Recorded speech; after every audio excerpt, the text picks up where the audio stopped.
Olá pessoal, bom dia, boa tarde, boa noite, não sei qual que vocês estão vendo aqui essa aula. Dando continuidade aqui à nossa disciplina aqui de patologia das construções, né? Tive na aula anterior alguns conceitos importantes sobre engenharia diagnóstica, né? Vistoria, inspeção, auditoria, perícia e consultoria, né? A diferença de cada uma delas, né?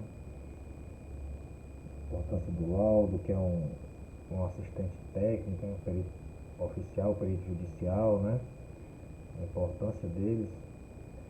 Aí nós vamos continuar aqui, né, falando aqui na nossa disciplina aqui, tá certo? Aí vamos mostrar aqui por esses slides aqui, nós vamos falar aqui sobre patologia, no caso aqui, dando início à patologia em estruturas, né? Estrutura de concreto.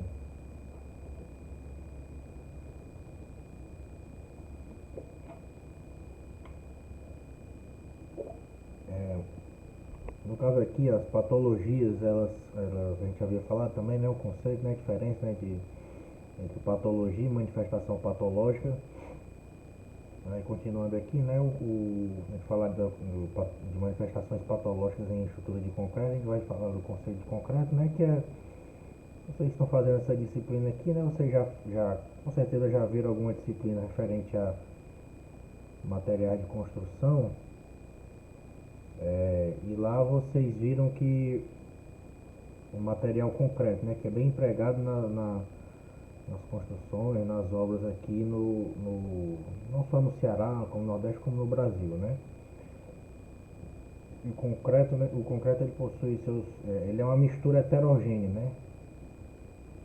Ele é uma mistura heterogênea que possui alguns componentes e que algumas das aplicações dele é utilizado para obras, né, de construção civil, né? Não só construção civil, né, até como também em obras hidráulicas, né, como pontes, barragens, né, obras de saneamento, enfim. O concreto é composto por água, pelos agregados graúdos, né, caso seria brita, por exemplo, agregado miúdo, areia, os aglomerantes, né, por água, né, perdão, e eventualmente algum aditivo para a finalidade de melhorar alguma característica dele, né? Aumentar a resistência, a plasticidade, enfim, a trabalhabilidade, certo? Nós vamos passar aqui o slide aí, a gente reviu, né, esses conceitos aí sobre o que é o concreto, né, suas aplicações, né, desde lajes, vigas, pilares, fundações, né, escadas também, a gente é aplicado o concreto, né, no contexto da construção civil. Aí que nós temos algumas normas pertinentes a estruturas de concreto, né. Eu pedi até que vocês alterassem aqui, porque por exemplo, a norma 6118, ela sofreu uma revisão em 2014, né? Ela não é mais a de 2003, é a de 2014, porque trata sobre projeto de estrutura de concreto, né? No caso aí, concreto armado. Nós temos a norma NBR 14931 de 2003, execução de estrutura de concreto, né? A 6118 é como agente projeto, né? E a 14931 é como esse concreto é executado em loco, né? Na obra, né? A NBR 6120, 1980, cargas para o cálculo de estruturas e edificações. A 6122 de 1988, né? Forças devido ao vento em edificações. A NBR 8681, ações e segurança nas estruturas, né? 9607, provas de carga em estruturas de concreto armado e concreto protendido. NBR 7480-96, base de fios de aço destinados às armaduras para concreto armado.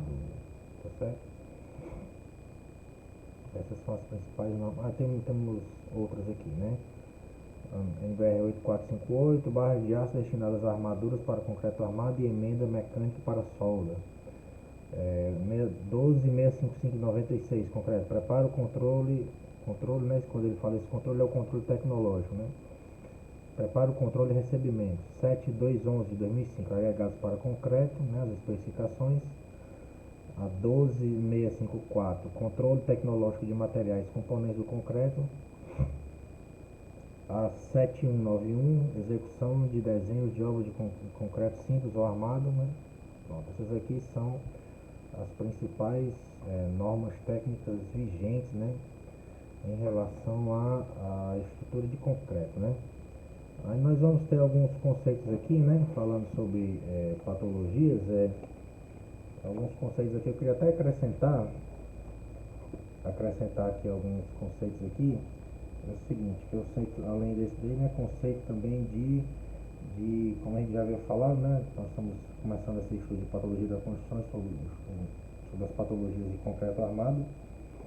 Aí nós vamos começar aqui falando da vida útil, né, vida útil, durabilidade e patologia. E nós vamos falar também do conceito que eu queria acrescentar, o conceito de desempenho, né? A gente falou sobre patologia, né? É muito comum a gente confundir patologia com manifestação patológica, né? Patologia é a ciência, né, que estuda essas anomalias, né, essas doenças, vamos dizer assim, nas construções, né? Como tratar, diagnosticar e tratar elas, vamos dizer assim, né? E a manifestação patológica, né, aquela, por exemplo, a fissura, a trinca, né, é um rompimento de um cano, enfim, esse tipo de coisa são as manifestações patológicas, né, nas construções, né? Nas construções em geral, não só em estrutura de concreto. Aí nós temos aqui os termos como a vida útil e a durabilidade, né? A junção, né, ou a associação desses dois conceitos, ela é quase que inevitável, né? Elas são conhecidas ou estimadas as características de deterioração do material concreto e de outros sistemas estruturais. Aí nós podemos entender, por exemplo, vamos conceituar aqui primeiro durabilidade, esse conceito de durabilidade como sendo o quê? Um parâmetro, né? Um parâmetro que relaciona ou correlaciona a aplicação de características a uma determinada construção, de forma que a gente vai individualizar, né? Individualizá-la, né? Individualizar essa construção pela avaliação da resposta que esta dará aos efeitos de agressividade ambiental, que a gente vai mostrar depois na tabela, e definindo então a vida útil que isso aí vai ajudar a definir a vida útil da mesma, tá certo? A gente deve entender essa concepção de uma construção durável, que a concepção, né, de uma construção durável, ela implica a adoção de um conjunto de decisões, né, e procedimentos que garantam a estrutura, não só a estrutura, mas como os materiais, equipamentos empregados que a compõem, né, um desempenho satisfatório ao longo de toda a vida útil, né, daquela obra, né, daquela edificação, daquela construção, entendeu? Daquela reforma, daquela ampliação, né, se não for uma construção do zero, né? No caso aqui dos termos de durabilidade das estruturas de concreto, e para além de tópicos, né, questões relacionadas à resistência mecânica propriamente dita, a palavra-chave relacionada ao material concreto, como material concreto, né, como é um pseudo-sólido, que é a água, né? Assim,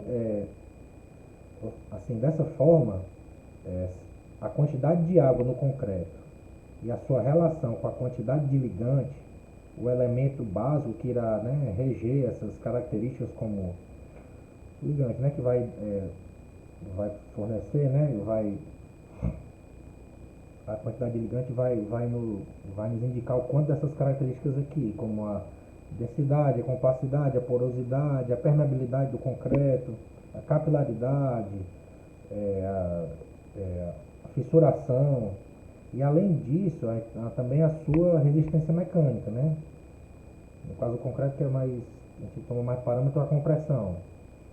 E, em resumo, esses são os indicadores da qualidade do material concreto. E o primeiro passo isso é o primeiro passo, né, para classificar a estrutura como ela sendo durável ou não. Entendeu, meus amigos? A partir dessas características, né? Aí, que vão ser determinadas em função da quantidade de água, né, no concreto, nessa da relação famosa A/C, né, relação água-cimento. Aí a outra parte, né, vamos dizer, o outro lado da equação, vamos dizer assim, ela aborda justamente, ela contempla, né, vamos dizer assim, justamente uma questão que é a classificação não, é o índice, a agressividade ambiental. Ou seja, é o quanto que o ambiente onde está inserido, né, onde está assentada a nossa obra, que ele vai ser agressivo, né, pode ser potencialmente agressivo aos nossos materiais, onde estão sendo empregados para a construção da obra. Tá certo? O que a gente pode dizer também seria a capacidade de transporte, né, de líquidos e gases contidos no meio ambiente para o interior do concreto, né, como alguns íons, como cloreto ou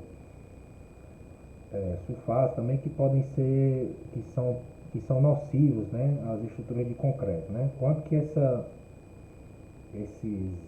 líquidos e gases, né, contidos nesse ambiente onde está assentado nossa obra, eles vão ser transportados para o interior das nossas peças de concreto, né? Seja laje, viga, pilar, escada, né? Caixa d'água, entendeu? E fundações, enfim. Assim, nós temos um mecanismo de estudo, né? Podemos tomar como modelo, né? Para elaborar um mecanismo de estudo de durabilidade para estudo, né, avaliação e compatibilização entre a classe de agressividade ambiental, né, que a gente falou, de um lado, e a qualidade, né, do concreto, né, do outro, né, do concreto e da estrutura. Sendo esse cenário definido pelo tempo, né, e aí também pelo custo, né, da estrutura, né, da obra, né, a ser construída. Aí no caso, essas normas e regulamentos que eu citei, né, que hoje que algumas sofreram até revisões, né? É natural, né, que as normas sofrem revisões, né? Os métodos construtivos, né? Algumas questões de projeto, elas vão ficando defasadas, elas têm que ser atualizadas, né, devidamente. E isso é bom, né? Essas normas, elas estão em fase de revisão, né? E que se prevê que elas prevenham, né, para poder vigorar, já estão vigorando essas revisões, né, como eu falei, e optam por estabelecer critérios, né, justamente para critérios que permitam aos responsáveis, né, individualizar de forma conveniente alguns modelos duráveis para as suas construções, reformas, enfim. Aí, a partir dessas definições de classe de exposição de estrutura, de classe de agressividade ambiental, enfim, de seus componentes, em função da intensidade da deterioração ou do ataque, vamos dizer assim, a gente pode, que elas estão sendo submetidas, né, naquele determinado ambiente onde elas estão sendo construídas, a gente pode ter alguns tipos de situações, né, como tem a corrosão de armaduras, né, corrosão de armaduras, que ela se dá por efeito ou da carbonatação ou de íons cloreto, né, dependendo do local onde ela seja assentada, pela ação do frio, do calor, no caso aqui no Ceará é pelo calor, né? A não ser que você esteja em alguma serra aí, né, como a Serra da Ibiapaba ou a Serra de Guaramiranga, né?